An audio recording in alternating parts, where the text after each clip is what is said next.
नमस्ते बच्चों। आज हम हिंदी कुमार भारती में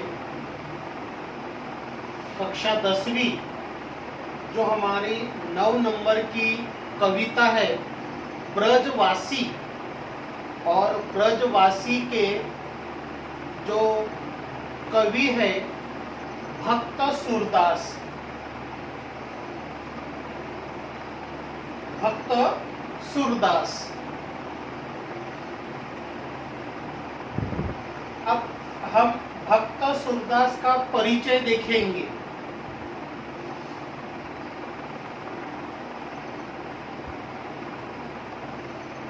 भक्त सूरदास वात्सल्य रस के मर्मज्ञ कवि माने जाते हैं। आप मेरे साथ में दोहरा सकते हैं। दोहराने से आपका ध्यान पाठ की ओर केंद्रित रहेगा। आपने श्रृंगार और शांत रसों का भी बड़ा मर्मस्पर्शी वर्णन किया है। आप हिंदी भाषा के सूर्य कहे जाते हैं। बच्चों, अगर किसी व्यक्ति ने आपसे पूछ लिया कि हिंदी भाषा के सूर्य किन्हें कहते हैं, तो आपने बताना भक्त सूरदास। सूरदास को हिंदी साहित्य का सूर्य कहते हैं। आपका काव्य सृजन ब्रज भाषा में हुआ है। आपने जो कविता लेखन का कार्य किया है वह ब्रज भाषा में किया है। आपके पदों में गेता है। गेता यानी गायन है। आपके जितने भी पद है उनको गायन रूप में हम पढ़ सकते हैं, उनका वाचन कर सकते हैं। आपके भ्रमर गीत में सगुण और निर्गुण का उत्तम विवेचन हुआ है। भ्रमर गीत जो आपका काव्य है उनमें सगुण और निर्गुण के बारे में बताया गया है। उसमें वियोग एवं प्रकृति का सौंदर्य का सूक्ष्म और सजीव वर्णन किया गया है। निसर्ग का वर्णन सूरदास जी ने किया है। प्रमुख कृतियां, इन्होंने कौन कौन सा साहित्य लिखा है? सुर सागर, सुर सारावली, साहित्य लहरी, नल दमयंती आदि इनका प्रमुख साहित्य सूरदास जी का है। अब ये जो पद है ब्रजवासी सूरदास द्वारा लिखित, अब इस पद में क्या है? 1 2 3 4 5 5 पद है। ब्रजवासी में 5 पद है। अब देखेंगे पदों में क्या क्या है। भक्त सूरदास ने इन पदों में उस समय का वर्णन किया है जब श्री कृष्ण गोकुल से मथुरा चले गए।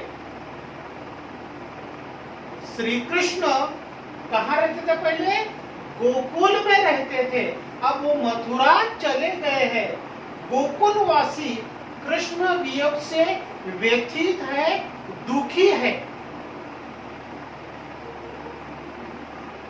प्रथम 3 पदों में आपने माता यशोदा एवं गोपियों के श्री कृष्ण के प्रति प्रेम एवं उनकी अनुपस्थिति में उनके दुख को दर्शाया गया है।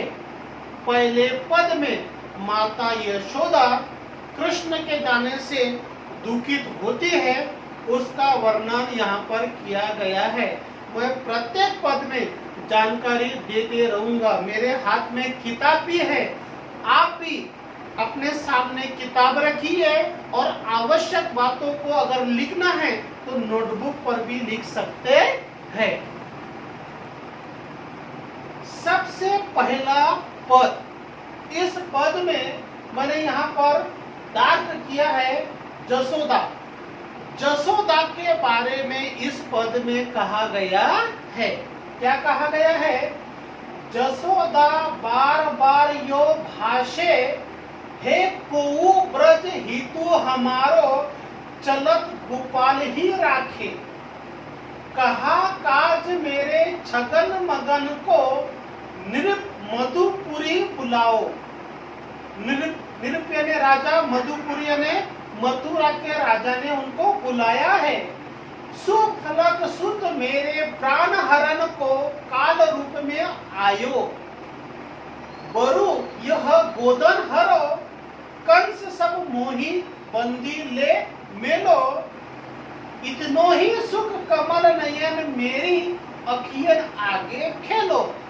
कृष्ण के बारे में यहाँ पर बताया गया है, बासर बदन विलोकत जीवो, निसी निज अंकम लाऊ। तिहि विचुरत जो जियो, कर्म बस तो हसी काही बुलाऊ। कमल नयन गुण टेरत टेरत, दुखित नंद जू की रानी। यहाँ पर जसोदा जी के बारे में कहा गया है। जसोदा जी कहते हैं, क्या कहते हैं बच्चों? अब इनका हम भावार्थ देखेंगे। आप थोड़ा सा ध्यान से सुनना है, इनका भावार्थ हम देखेंगे। पाठ के पीछे, किताब के पीछे इसका भावार्थ भी दिया है। आप, मैं बता रहा हूँ, उस भावार्थ को सुनिए। आप इधर भी देख सकते हैं और कान खुले रखिए। जसोदा जी बार बार यू कहती, जसोदा बार बार यू भाषे, भाषे यानी कहना। क्या कहती है? ब्रज में कोई मेरा हितैषी है तो जाते हुए मेरे गोपाल कृष्ण को रोक ले। राजा कंस ने मेरे बेटे को किस काम से बुलाया है?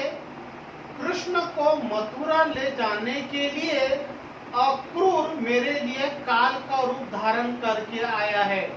अक्रूर नाम का व्यक्ति कृष्ण को ले जाने के लिए आता है। यशोदा कहती है, कंस मेरे पास की गाये, हाथी सभी धन ले ले, मुझे बंदी बनाकर कारागार में डाल दे, किंतु मुझे इतना सुख दे दे कि कमल के समान नयनों वाले मेरे कृष्ण मेरे नयनों के सामने खेलते रहे। मैं दिन भर उसका मुख देखती रहूं और रात में उन्हें अपनी गोद में चिपका कर सो सकूं।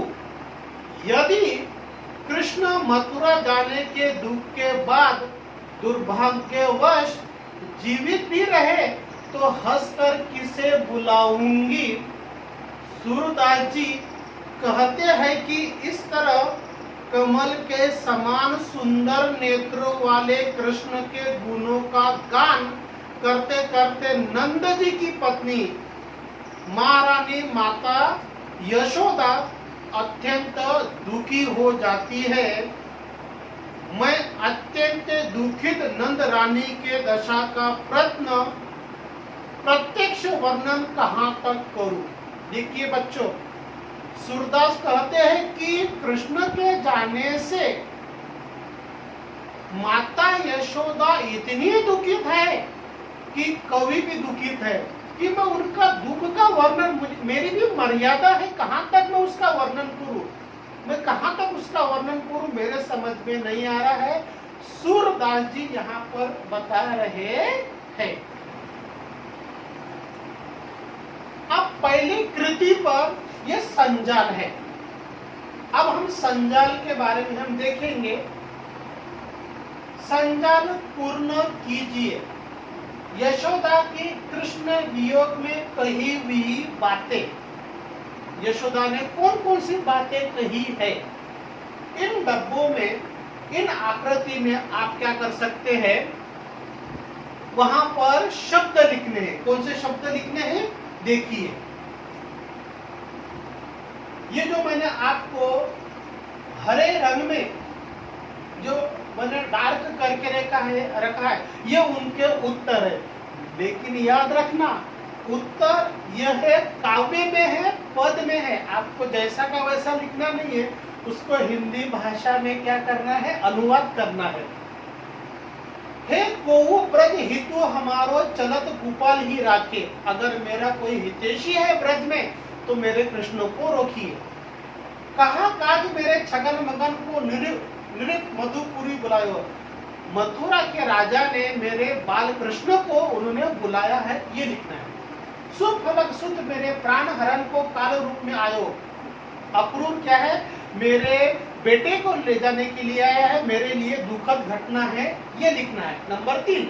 नंबर 4, बरु ये गोदन हरो कंस सब मोही बंदी ले मेलो, अगर कंस मुझे बंदी बनाना चाहता है, कारागार में डालना चाहता है, मेरी सभी गाय धन संपत्ति लेकर जाना चाहते हैं तो ले लो, परंतु मेरे कृष्ण को यहाँ से ले जाने के लिए नहीं होना चाहिए। ये उसका यहाँ पर उत्तर है।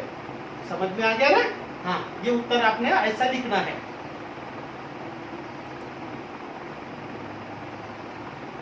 ठीक है, इसका उत्तर यहाँ पे लिखना है। तो हम दूसरे वीडियो में यहाँ पर उपस्थित होते हैं।